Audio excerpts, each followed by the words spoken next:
అందరికీ నమస్కారం. కిడ్నీ స్టోన్స్కి కొండపిండి వైద్యం అనేటువంటి అంశాన్ని గురించి మనం ఈ వీడియోలో తెలుసుకోబోతున్నాం. కిడ్నీ స్టోన్స్ ఈ యొక్క సమస్యను సర్వసాధారణంగా ఈ పేరుతో పిలుస్తున్నప్పటికీ మూత్ర వ్యవస్థలో ఏ భాగంలో వచ్చినప్పటికీ సర్వసాధారణంగా ఈ పేరుతోనే పిలుస్తుంటారు. అంటే మూత్ర వ్యవస్థలో ఒక భాగమైనటువంటి ఈ స్టోన్స్ ఏర్పడినప్పుడు ఈ యొక్క పేరుతోనే పిలుస్తారు. అదేవిధంగా మూత్రపిండాల నుంచి మరి మూత్రాశయం వరకు ఉన్నటువంటి ట్యూబులలో స్టోన్స్ ఉన్నప్పటికీ అదే పేరుతో పిలుస్తుంటారు. సర్వసాధారణంగా మూత్రాశయంలో ఈ రాళ్ళు ఉన్నప్పటికీ అదే పేరుతో పిలుస్తుంటారు. కాబట్టి ఎక్కడ రాళ్ళు ఉన్నప్పటికీ సర్వసాధారణంగా మరి ఈ యొక్క వ్యవస్థలో రాళ్ళు ఉన్నప్పుడు కిడ్నీ స్టోన్స్ అనేటువంటి పేరుతో పిలుస్తూ ఉంటారు అనమాట. ఈ కిడ్నీ స్టోన్స్ కొంతమందిలో కొన్ని రకాల లక్షణాలు వ్యక్తం చేసుకున్నట్లయితే కొంతమందిలో ఎలాంటి లక్షణాలు కూడా వ్యక్తం చేయవు. కొంతమందిలో అప్పుడప్పుడు ఈ లక్షణాలు వ్యక్తం చేస్తుంటే కొంతమందిలో తరచుగా వ్యక్తం చేసేటువంటి పరిస్థితి కూడా ఏర్పడుతూ ఉంటుందన్నమాట. ఈ కిడ్నీ స్టోన్స్ ఉన్నప్పుడు మరి వివిధ రకాల ప్రయత్నాలు చేస్తుంటారు.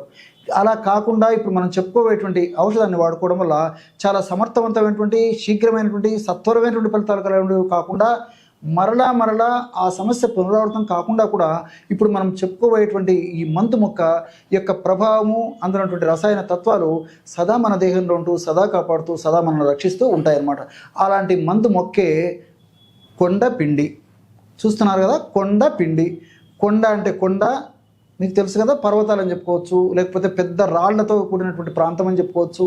పిండి అంటే పిండి చేయడం అని చెప్పేసి కొండలను పిండి చేసేటువంటి అత్యంత సమర్థవంతమైనటువంటి ఔషధ గుణాలు ప్రకృతి నిక్షిప్తీకరించి మనకు ప్రసాదించడం చేత మనకు కూడా ప్రాంతీయంగా కొండపిండి అనేటువంటి పేరుతో పిలవడం జరుగుతుందన్నమాట.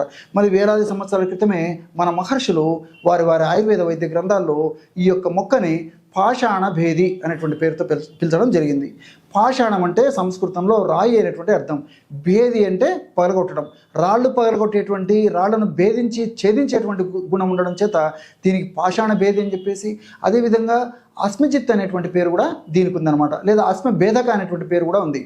సంస్కృతంలో అస్మ అంటే రాయి, భేదక అంటే పగలగొట్టడము లేదా పిండి చేయడం అనేటువంటి అర్థంలో అశ్వ భేదక అనేటువంటి అర్థంలో ఈ యొక్క పేరుతో దాన్ని వ్యవహరిస్తారు. అదేవిధంగా శిలాభిత్ అనేటువంటి పేరుతో కూడా పిలుస్తుంటారు అనమాట. శిల అంటే గట్టిగా ఉన్నటువంటి రాయి అనేటువంటి పేరుతో చెప్తూ ఉంటారు.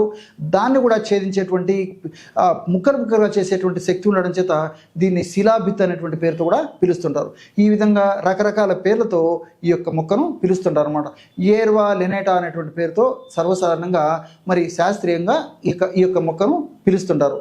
బర్జూరియా లింగురేటా అని చెప్పేసి నార్త్ ఇండియాలో కూడా చెప్తుంటారు అనమాట. ఈ ఇంచుమించు ఈ రెండు మొక్కలు కూడా ఔషధ గుణాలు సమానంగా ఉంటాయి.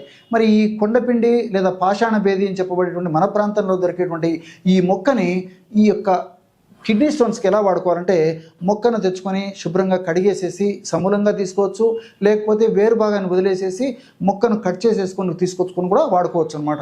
లేతగా ఉన్నటువంటి మొక్కనైతే కాండం సహా మెత్తగా దంచేసేసి మనం కాస్త నీరు కలిపేసేసి ఆ జ్యూస్ లాగా తయారు చేసుకొని ఆ ఒక రసాన్ని 10 ml తీసుకోవచ్చు. అలా కాకుండా కాండం గట్టిగా ఉన్నట్లయితే కేవలం ఆకులు మాత్రమే తీసుకొని కాస్త నీళ్లు కలిపేసి, అంటే 20 లేదా 30 ఆకులు తీసుకొని 40 లేదా 50 ఆకుల వరకు కూడా తీసుకోవచ్చు. కాస్త నీరు కలిపేసేసి దంచేసేసి పిండేసి 2 స్పూన్లు అంటే 10 ml ఆ కొండపిండి రసంలో, తేనె వాడదైనటువంటి వాళ్ళందరూ కూడా కాస్త తేనె కలిపి తీసుకోవాలి. తేనె వాడకూడనటువంటి వాళ్ళైతే అలాగే ఆ ఔషధాన్ని ఆ యొక్క రసాన్ని తాగితే సరిపోతుంది. అదేవిధంగా సాయంత్రం పూట కూడా ఈ కొండపిండి రసంలో తేనె వాడదైనటువంటి వాళ్ళందరూ తేనె కలిపి తీసుకోవచ్చు, లేనటువంటి వాళ్ళు అలాగే వాడుకోవచ్చు. ఈ విధంగా ఉదయం ఒక్కసారి సాయంత్రం ఒక్కసారి కొండపిండి యొక్క రసాన్ని 2 పూటకి 10 ml చొప్పున తీసుకోవడం వల్ల కిడ్నీ భాగంలో కానీ మూత్ర వ్యవస్థలో ఎక్కడ రాళ్ళు ఉన్నప్పటికీ కరిగిపోయేసేసి మరి ఆ యొక్క లక్షణాలు తగ్గిపోతాయి. అదేవిధంగా భవిష్యత్తులో మరలా రాకుండా కూడా ఆ యొక్క సమస్య రాకుండా కూడా నేను చెప్పినట్లే ఈ ఔషధం ఉపయోగపడుతుంది. మరి కొండపిండి యొక్క చూర్ణాన్ని కూడా ఈ యొక్క కిడ్నీ స్టోన్స్ తగ్గేందుకు వాడుకోవచ్చు. కొండపిండి చూర్ణాన్ని ఎలా మనం వాడుకోవాలంటే కొండపిండి మొక్కను సమూలంగా సేకరించేసి శుభ్రం చేసేసి చిన్న ముక్కలుగా చేసి ఎండించేసి చూర్ణంలాగా తయారు చేసుకోవాలి. అలాంటి ప్రామాణిక కంపెనీ వాళ్ళు తయారు చేసేటువంటి అలాంటి చూర్ణం దొరికినట్లయితే అది కూడా తెచ్చుకొని వాడుకోవచ్చు. ఎలాగంటే 2 గ్లాసులు నీళ్లు తీసుకోండి. 2 గ్లాసుల నీళ్ళల్లో 2 టీ స్పూన్లు ఈ యొక్క కొండపిండి చూర్ణాన్ని వేసి పొయ్యి మీద పెట్టేసి సన్న మంట మీద కేవలము 100 ml నీళ్లు మాత్రమే మిగిలేటట్లు మరిగించేసి దించి దాన్ని గోరువెచ్చగా ఉన్నప్పుడు వడగట్టేసి ఉదయం ఒక ప్రమాణము అంటే 50 ml ఉదయము, 50 ml సాయంత్రం ఒక్కసారి మనం తయారు చేసుకుంటే ఒక రోజంతా కూడా వాడుకోవచ్చు. అంటే ఉదయం నుంచి సాయంత్రం దాకా 50 ml ఆ విధంగా తయారు చేసుకున్నటువంటి కషాయాన్ని, వడగట్టినటువంటి కషాయాన్ని 50 ml తీసుకొని అందులో వాడదైనటువంటి వాళ్ళందరూ కూడా కాస్త బెల్లం వాడుకోవచ్చు, లేదా తేనె వాడుకోవచ్చు.